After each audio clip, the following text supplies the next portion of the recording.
Halo guys, sekarang kita masuk ke hari 9 dan ini adalah challenge favoritku di Advent of Cyber 2022, yaitu tentang pivoting. Sebenarnya gini, kita kan udah pernah membahas ya tentang UKC atau Unified Kill Chain pada hari yang pertama. Nah, di sini ada 3 fase ya, in, through, dan out. Dan walaupun di sini kita akan membahas tentang pivoting, tapi lab yang akan kita lakukan itu nanti berkaitan dengan hampir semua step pada Unified Kill Chain.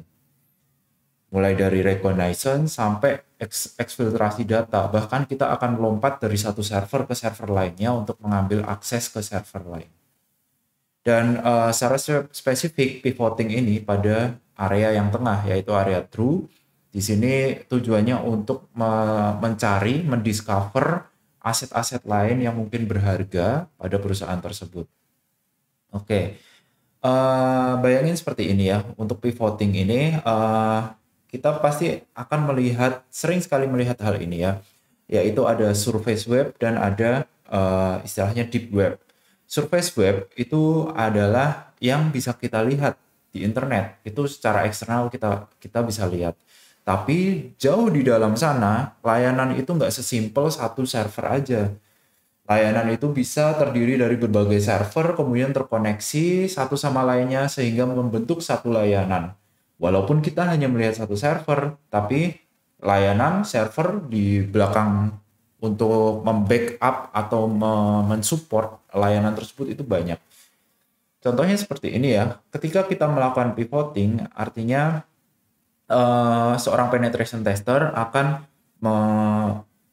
menginfeksi atau melakukan penetrasi ke satu surface web terlebih dahulu. Nah, tujuannya adalah ketika si penetration tester bisa mengkompromis satu server ini, dia akan bisa melihat dua server internal lainnya yang tidak bisa dilihat secara langsung pada eksternal. Dan penetration tester bisa melakukan pivot atau istilahnya mencoba mempenetrasi server internal dengan memanfaatkan proxy yang berasal dari web server ini, yang berasal dari surface web. Dan untuk penjelasannya mungkin singkat saja, kita akan langsung ke dalam prakteknya karena prakteknya akan sangat menarik. Untuk menjalankan challenge ini cukup start mesin dari pivoting hari ke-9.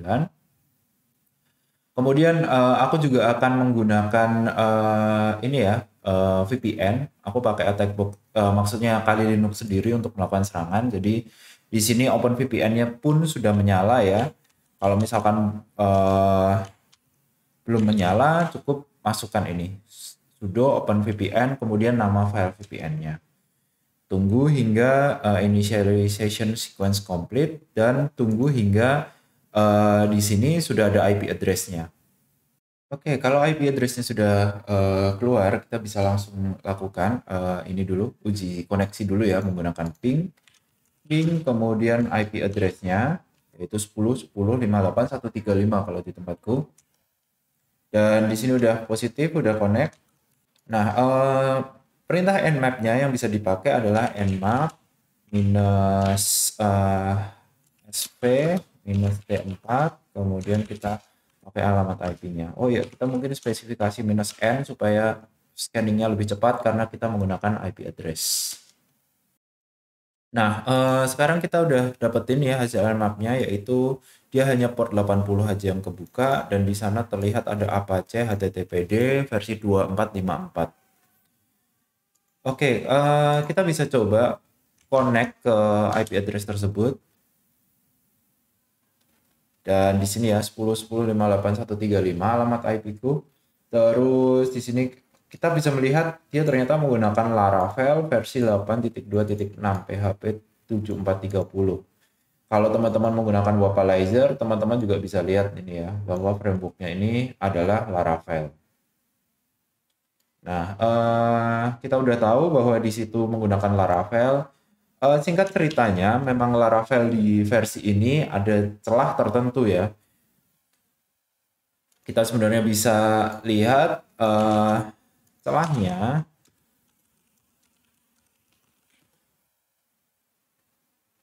Nah ini ada Laravel ini ya, CVE 2021-3129, yang mana di situ adalah ada script yang menggunakan Ignition RCE. Kalau misalkan pengen tahu tentang celah ini itu apa, kemudian cara untuk menanganinya, mungkin bisa dibaca dari ini ya, dari beberapa referensi yang ada. Cukup search aja CVE 2021-3129. Kita fokus aja ke challenge-nya. Jadi kita udah tahu bahwa di sana ada celah ya di Laravel versi tersebut. Kemudian sekarang kita bisa nyalakan MSF Console atau Metasploit.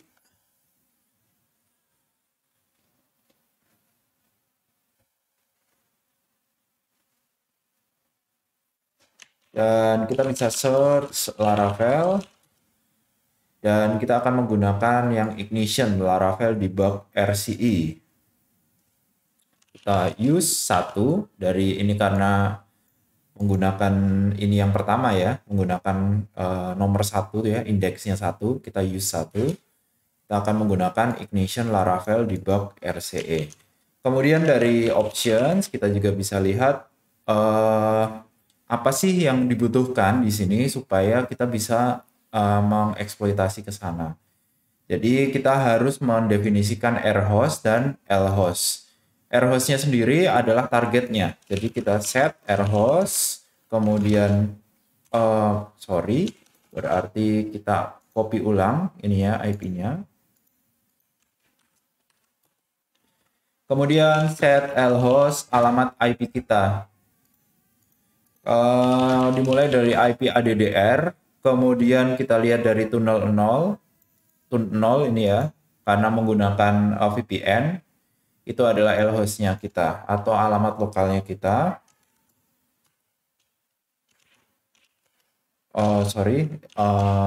Option lagi. Sekarang, nah semuanya yang required sudah terisi, kita bisa melakukan eksploitasi dengan exploit. Eksploitasinya ini ya, berhasil ketika ada tulisan seperti ini ya.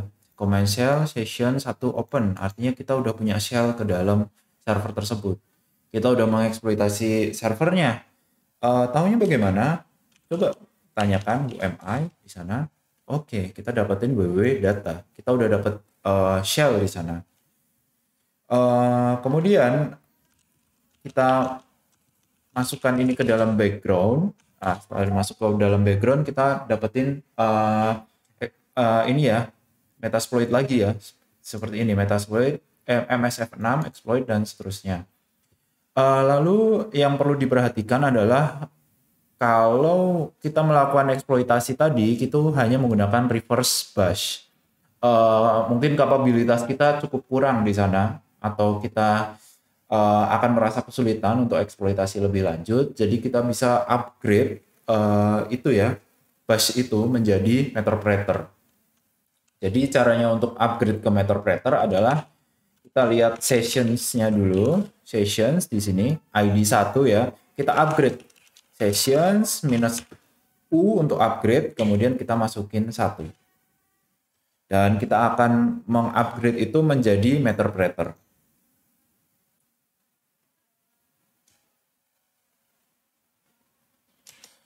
Nah, tandanya di sini ketika berhasil adalah di sini ya, Meterpreter session 2 open. Kemudian coba kita lihat session lagi. Di sini ada session kedua yang menggunakan Meterpreter. Kalau session pertama kan shell biasa ya, session 2 udah pakai Meterpreter. Ini enak banget untuk menggunakan Meterpreter, kita perintah-perintahnya itu bisa lumayan ekstensif. Jadi kita bisa masuk ke sessions, kemudian interrupt dengan ID 2 gitu. Jadi kita dapetin Meterpreter di sana, kemudian kita bisa lihat ya dari ifconfig di sini. Oke. Nah, kita bisa lihat konfigurasinya, IP address-nya dan sebagainya. Kemudian juga di sini kita bisa melihat ya, singkat cerita aja ya, webnya itu dideploy pada var www. Kemudian di sini ada banyak ini ya, file. Ada app, artisan, bootstrap, composer.json, config, database, HTML, package, dan seterusnya. Buat teman-teman yang mungkin pernah develop web, mungkin teman-teman tahu ini, env. .env ini berisi ini biasanya database username dan database password. Kita baca aja cat ini ya var www.env, kita baca ya env-nya, dan di sini kita dapatkan ada PGSQL dengan DB host web service database, DB port 5432, database-nya Postgre, username Postgre, dan passwordnya adalah Postgre juga. Kita copy ini sebagai sebuah temuan.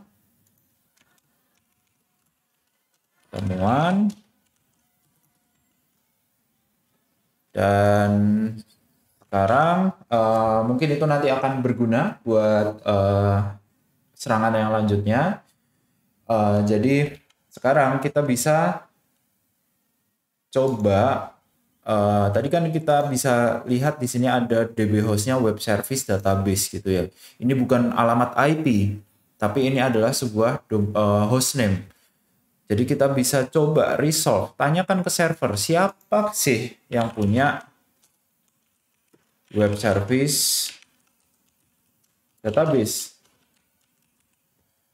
Siapa yang punya nama itu? Ternyata alamat IP-nya itu ada di ini 101.51. Kita bisa tambahkan di sana ya. Jadi web service database itu ada di alamat ini. Kalau teman-teman pernah belajar jaringan komputer, teman-teman tahu bahwa di sini adalah alamat IP private. Artinya kita tidak bisa akses ini dari internet kecuali dia punya alamat IP internet atau IP public. Kita nggak bisa akses alamat ini dari internet.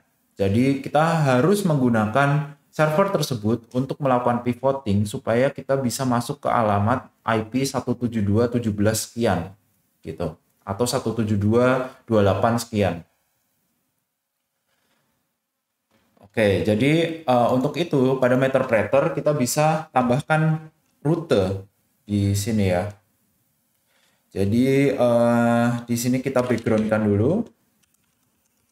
Prosesnya kita backgroundkan dulu, kemudian kita tambahkan root add, kemudian 172 alamat IP tadi ya. Alamat IP ini kita kopikan aja. Kemudian kita masukin parameter 1. Kemudian kalau ingin melihat rutenya ada root print gitu kan. Kemudian juga di sini ya coba kita interact lagi dengan sesi 2 Meterpreter. Itu ketika kita ls kemudian ini ya,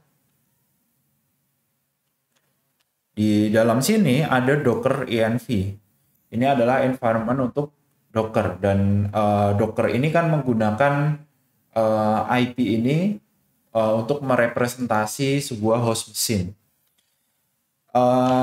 Singkat cerita, kita ini aja background.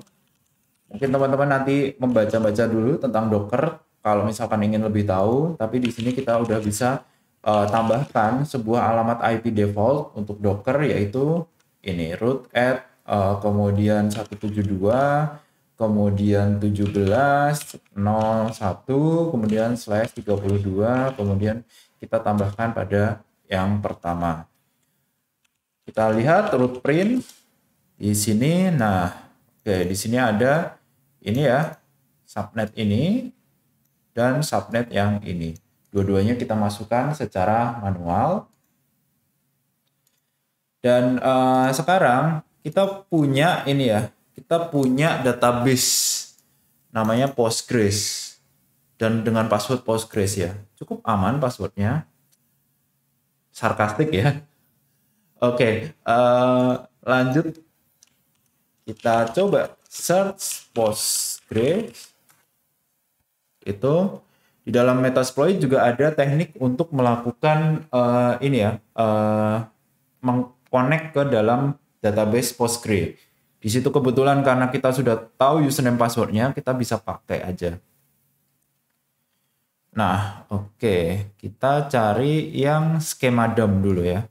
Kita pengen lihat skemanya dari Postgre database tersebut. Use, kita pakai indeksnya indeks 16 ya ini. Indeks ke-16, use 16. Kemudian options.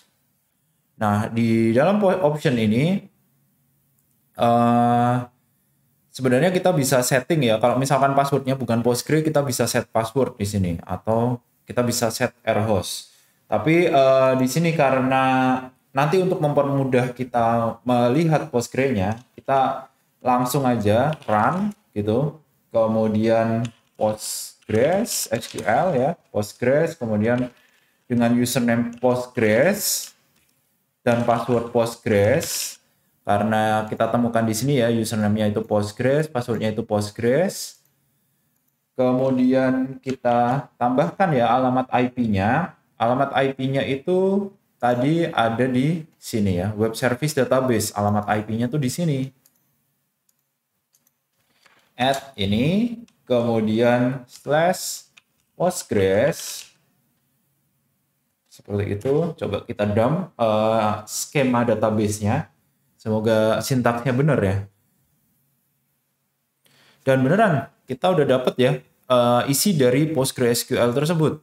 Ada database name Postgres dan table name di sini ada user ya. Ada table name user ID sec dan ada username table name users serta table name users PK. Mungkin kita bisa fokuskan ke table name users ya, karena kemungkinan di sini ada password. Kita bisa lihat di sini ada kolom password. Kita pengen baca kolom passwordnya pada table name users. Search lagi Postgres. Lalu kita di sini ya pakai yang ini Postgres SQL. Kita pakai indeks ke 11. Use 11. Itu. Kemudian kita kopikan tadi seperti ini ya, yang tadi kita jalankan dengan panah atas. Teman-teman klik panah atas sampai ketemu ini ya, run Postgres ini. Kemudian kita tambahkan SQL query-nya. SQL sama dengan, nah ini SQL query-nya. Select all from users. Gitu. Coba kita lihat bener ya. Oh, table name users ya. Ini jadi sebuah temuan juga nih. Kita bisa copy dulu ya ke sini ya, supaya nanti kalau misalkan butuh atau untuk ngejawab ininya tuh bisa ngejawab pertanyaannya. Jadi kita fokuskan untuk testing dulu sampai kita masuk ke dalam, kemudian kita baru jawab pertanyaannya. Dan ternyata memang benar di dalam sini ya, di dalam ini ketika kita jalankan query ini SQL select all from users, kita dapatkan username Santa dan passwordnya itu P4$W0RD. Iya, pilihan passwordnya cukup mengerikan ya perusahaannya nih. Postgre pakai default username password, kemudian di sini juga P4$W0RD ini ada di word list, bahaya banget ini. Oke, kita lanjut lagi. Untuk ini kita udah dapetin, mungkin ini nanti bisa berguna.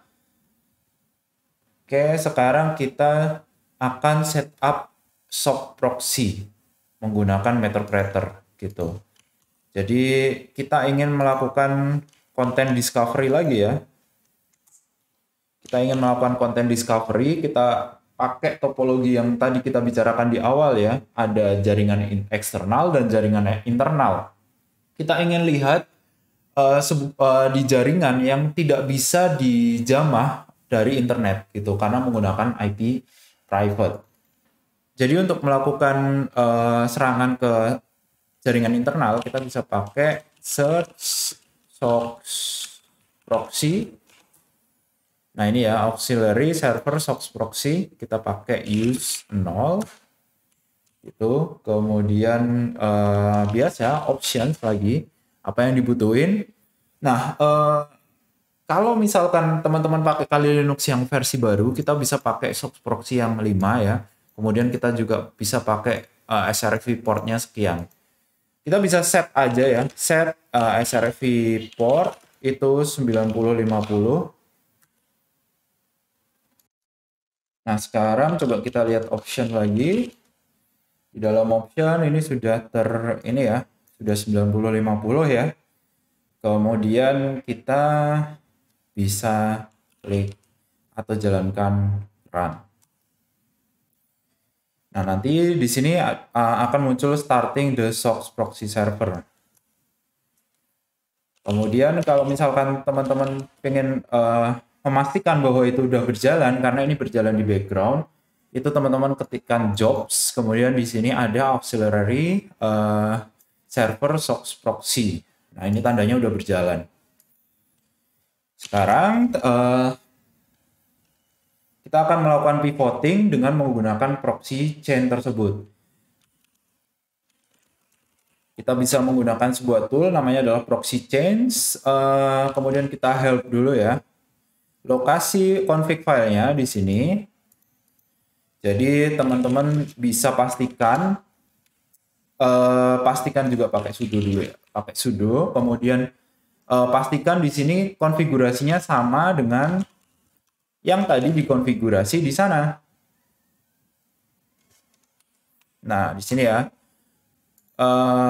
Jadi kita konfigurasi portnya di 9050 dan menggunakan versi 5. Jadi di sini udah bener SOX versi 5 kemudian dengan port 9050 gitu. Nanti kalau misalkan belum sesuai bisa disesuaikan. Kalau misalkan sudah sesuai kita exit. Kemudian sekarang kita coba dulu menggunakan curl proxy. Kemudian di sini proxy-nya itu adalah SOX 5. Kemudian kita pakai localhost ya. Kita ke ini proxy kita sendiri, kemudian port 9050 yang nanti diarahkan ke sana ke server yang udah kita compromise. Kemudian kita lihat HTTP 172.17.0.1 seperti ini. Dan ternyata berhasil ya. Oke, sedikit pemberitahuan aja ya, sedikit untuk guidance. Di sini kita ingin mengakses web server pada alamat ini dengan menggunakan proxy chain, yaitu SOX ini, localhost 9050 yang berjalan pada itu tadi, yang sudah berjalan pada Metafrater. Jadi kita bisa melihat alamat IP private di sana. Kita bisa melihat sebuah website private yang nggak bisa dilihat dari internet. Nah, ini sudah merupakan satu pencapaian tersendiri ya. Nah, coba inikan ya untuk memperjelas ya. Ketika kita menggunakan flow biasa ya, kita ingin akses web server ke 172.17.01. Di sini kita fail to connect karena di sini connection refuse gitu ya. Sekarang kita coba dengan menggunakan proxy chain. Nah, ini berhasil. Oke, kita bisa coba inikan ya. Inikan perbedaannya. Curl ini ketika kita mengakses dengan koneksi pada komputer kita. Proxy chains kita gunakan server untuk melompat gitu ya. Kita gunakan server tengah untuk melompat ke jaringan dalamnya sehingga kita bisa mengakses ke ini. Nah, gunanya proxy chain sendiri nggak hanya bisa mengakses sana, tapi ada beberapa web server yang mungkin juga ada menggunakan akses control berdasarkan IP. Kita bisa bypass dengan menggunakan proxy chain. Jadi ini merupakan, sekali lagi ya, merupakan lab yang sangat bagus untuk diselesaikan. Dan akan kalau misalkan baru aja pernah melakukan ini, pasti teman-teman akan mendapatkan insight yang banyak dari lab ini. Dan sekarang kita coba ya menggunakan proxy chain ping misalkan ya 172.17.0.1 ketemu ya. Sekarang kita masukin juga proxy chain, mungkin kita nmap ya. Ada layanan apa di sana? Kita bisa menggunakan T4 supaya lebih cepat. Kemudian, oh iya, kalau menggunakan proxy chain, teman-teman pastikan dua flag ini nyala, minus ST, minus PN ini nyala, supaya apa ya? Supaya bisa lewat proxy chain gitu ya. Kalau misalkan tanpa kedua flag ini, nanti paketnya itu akan di drop dan nggak kelihatan ada port yang terbuka di sana. Jadi pastikan dua flag ini ada, minus ST, minus PN untuk proxy chain nmap. Kemudian kita bisa enter di sini. Nah,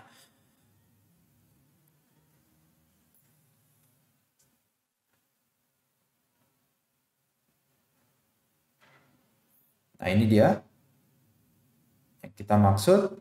Kita menggunakan proxy chain untuk melakukan discovery di dalam, di server dalam. Dan kita udah lihat ya, kalau misalkan portnya itu tidak terbuka, ini akan ada error timeout seperti ini. Tapi kalau misalkan portnya terbuka akan oke, seperti yang port 80 itu. Dan port 22 ini oke. Hanya saja untuk melakukan nmap ya, walaupun kita menggunakan T4, kalau menggunakan proxy chain itu akan sangat-sangat lambat. Jadi kita percepat aja ya, kita percepat aja, kita tentukan port yang ingin kita scan, yaitu port 22, port 80, port 443, dan portnya si PostgreSQL, yaitu 5432. Di sini, nah ini akan mempercepat, akan jauh mempercepat proses dari scanningnya, karena proxy chain itu akan memperlambat proses scanning. Dan kita akan dapatkan di sini port 22 itu jalan, port 80 itu jalan ya, open, dan port 443 ini close, dan port 5432 ini close. Kita bisa ambil untuk ininya, masukkan ke dalam ininya ya, daftar temuannya.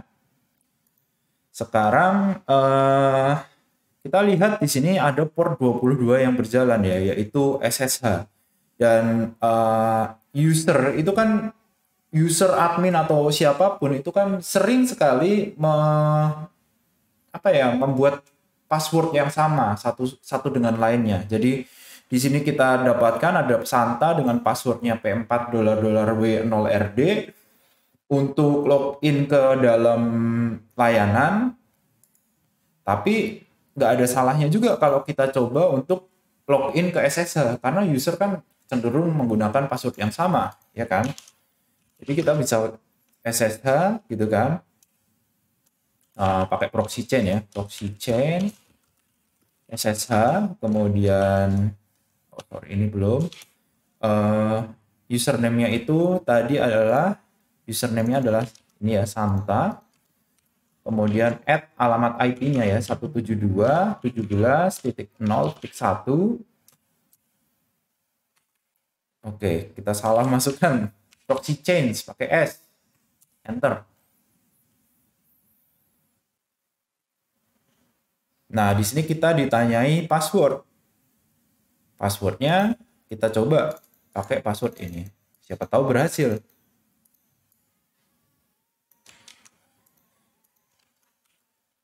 Setelah passwordnya dimasukkan, dan ternyata benar-benar kita udah masuk ke dalam sebuah root at hostname, UMI, ID, kita udah dapat root di dalam satu web server ya, dengan alamat IP private dengan menggunakan proxy chain. Coba kita lihat ls di sini. Oh, di sini ada flagnya, root.txt. Kita coba baca root.txt-nya, dan ternyata ini adalah password dari, ini adalah flag-nya. Nanti bisa dipakai untuk menjawab pertanyaan. Nah, oke. Jadi ini benar-benar kita udah melakukan proxy chain untuk mengambil aset di dalam ini ya, di dalam jaringan internal yang dilindungi pakai alamat IP, dilindungi pakai firewall, mungkin kita bisa bypass itu semua dengan proxy chain. Oke, oke, ini ketika pertama ya, kita jawab pertanyaannya sekarang. Ketika pertama kita deploy VM itu berapa port yang terbuka? Ya, kita bisa lihat dari catatannya ya. Atau kita bisa melakukan nmap ulang aja ke alamat tersebut. Nmap minus T4 minus N. Kemudian alamat IP-nya ini.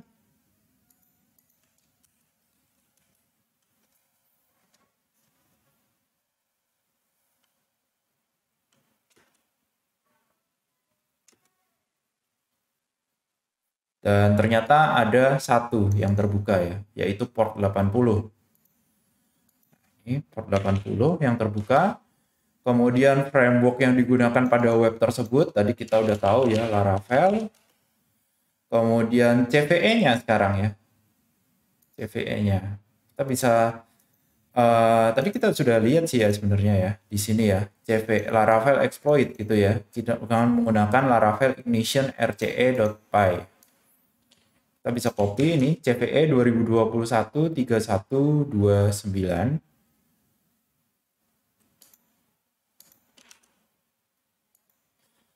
Kemudian perintah untuk mengupgrade Meterpreter dari shell biasa menjadi Meterpreter tadi menggunakan sessions -u ya. Kemudian file yang mengindikasikan bahwa di sana ada Docker container itu adalah docker env. Kemudian file yang mengandung ini kredensial untuk web aplikasi tadi ya, yang kita dapetin ini itu kita dapetin di .env. Kemudian database yang mengandung kredensial ya, database table yang mengandung useful credential tadi kita udah temukan juga ya, ini tabelnya namanya adalah users. Kemudian passwordnya dari Santa, ini juga kita pakai untuk login ke SSH tadi. Dan sekarang port yang terbuka pada host mesin itu ada 2, yaitu port 80 dan port 22 yang kebuka ya. Port 22 dan 80 yang kebuka. 22,80. Kemudian root flag-nya juga udah kita dapetin. Oke. Semoga masih connect. Oh, masih connect. Ini dia root flag-nya.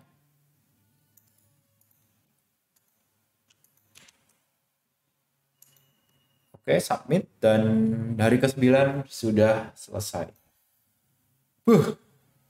Beneran, yang ini challenge ini lumayan juga ya. Karena sekali lagi kita melakukan the whole exploitation sampai dari awal sampai terakhir, sampai ekstraksi data kita lakuin semua, bahkan melakukan pivoting. Ini merupakan challenge yang sangat-sangat bagus untuk dikerjakan, dan mungkin teman-teman juga boleh menyarankan kenalan-kenalan teman-teman untuk mengerjakan challenge ini karena ilmunya itu lumayan juga di sini. Oke, gitu dulu untuk challenge hari yang ke-9. Kita kembali lagi pada next video, challenge hari yang ke-10.